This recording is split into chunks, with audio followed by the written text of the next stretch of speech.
Good morning India. दोस्तों आज की स्टोरी है समय का सदुपयोग। दोस्तों कैसे एक आदमी ने समय की कीमत को ना समझते हुए गंवाई अपने बेटे की जान।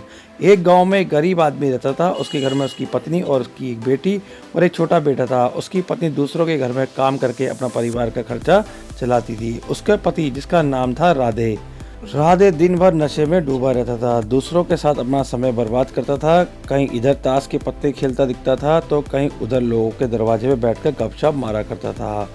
अपने परिवार का ख्याल उसे बिल्कुल भी नहीं था।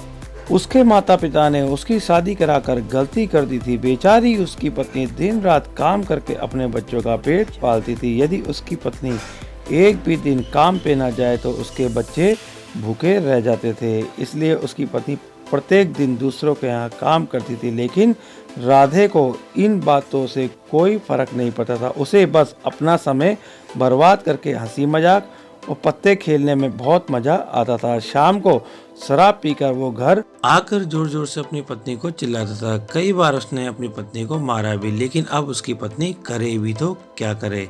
वो तो अपने बच्चों को छोड़कर नहीं जा सकती। राधे को जो कोई भी समझाता था कि राधे कुछ कार्य करा करो, पैसा कमाया करो, अपने परिवार का खर्चा उठाओ, तुम्हारे 2 बच्चे हैं, तुम्हारी पत्नी है, उनकी देखभाल करो, ऐसे अपना समय क्यों बर्बाद करते हो। राधे उसके ऊपर बिगड़ जाता था और कहता तुम्हें इससे लेना देना क्या, मैं कुछ भी करूं यह मेरा जीवन है, मैं तुम्हारे घर में खाता हूं क्या।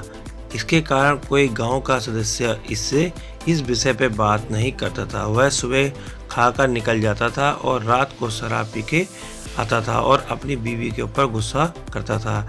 ऐसा ही कुछ दिनों तक चलता रहा। कुछ दिनों बाद संसार में एक ऐसी बीमारी ने जन्म लिया जो मानव जाति के लिए अत्यधिक खतरनाक थी। चारों तरफ बीमारी का कहर था। आप जानते होंगे मैं कोरोना वायरस की बात कर रहा हूँ। जब सरकार द्वारा लॉकडाउन लगा दिया गया था तब चारों तरफ लोगों का एक दूसरे के यहाँ आना जाना बंद हो गया था। सारे कार्य, सारी फैक्ट्रियां, सारी गाड़ियां इत्यादि बंद हो गए थे। अब राधे का परिवार भी भूखा मरने लग गया था, क्योंकि उसकी पत्नी जो रोज कमाने के लिए जाती थी वह अब किसी के घर इसी कारण से नहीं जा पाती थी कि कहीं इस बीमारी की वजह मैं ना हो जाऊं।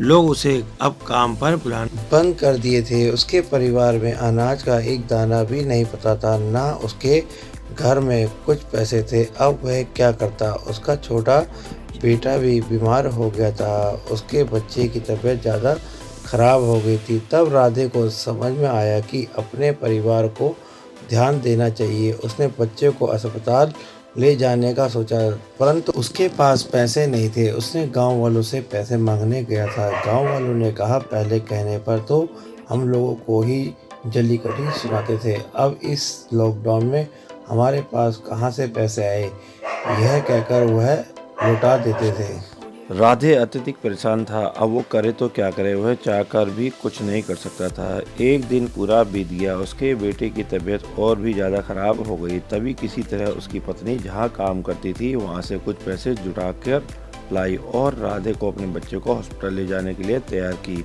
राधे अपने बच्चे को लेकर गाँव से बाहर एक अस्पताल में पहुँचा। बचा लीजिए, डॉक्टर साहब ने सारे इंस्ट्रूमेंट लगाकर चेक किया, तब उसका बेटा मर चुका था। डॉक्टर साहब ने यह बात राधे से कहा, यदि तुम अपने बच्चे को 10-15 घंटे पहले ले आते तो मैं तुम्हारे बच्चे को बचा लेता। मुझे बहुत दुखी होकर कहना पड़ रहा है कि मैं तुम्हारे बच्चे को बचा ना सका। यह सुनकर राधे के पैरों तले जमीन खिसक गई। वह रोने लगा। उससे कहने लगा कि यह सब मेरी गलती है, मैंने जीवन में कुछ नहीं किया, सिर्फ अपने समय को बर्बाद किया है। यदि आज मेरे पास पैसे हो जाते तो मैं अपने बेटे को हॉस्पिटल जल्दी ला पाता और मेरा बेटा बच जाता। मैंने अपने जीवन के समय को बहुत बर्बाद किया है, लेकिन आज मुझे समय की अहमियत पता चल गई है। दोस्तों आज की स्टोरी ये सिखाती है समय की कीमत को पहचानना चाहिए। कहानी से सीख, तो हमें इस कहानी से यह शिक्षा मिलती है कि हमें अपने समय को बर्बाद नहीं करना चाहिए, उसका सदुपयोग करना चाहिए, तभी हमें अपने जीवन में सफलता मिल सकती है। इस कहानी में अगर राधे पहले से काम करता होता तो उसके पास पैसे होते और अपने बेटे का इलाज करा पाता, जिससे उसका बेटा आज जिंदा होता। मित्रों हमेशा अपने समय का सदुपयोग करना चाहिए, क्योंकि दोस्तों समय बहुत ही अमूल्य है और इसकी कीमत को समझना चाहिए, क्योंकि जो समय बीत गया दोस्तों वो वापस नहीं आता। आज की स्टोरी कैसी लगी दोस्तों कमेंट सेक्शन के अंदर ज़रूर बताएं। साथ में स्टोरी को दोस्तों लाइक कर देना, चैनल को सब्सक्राइब कर देना, बेल आइकन को क्लिक कर देना, जिससे दोस्तों मेरा हौसला बढ़े, नेक्स्ट टाइम मैं आपको इससे अच्छी प्रेरणादायक स्टोरी ला सकूं। आपका दिन शुभ रहे।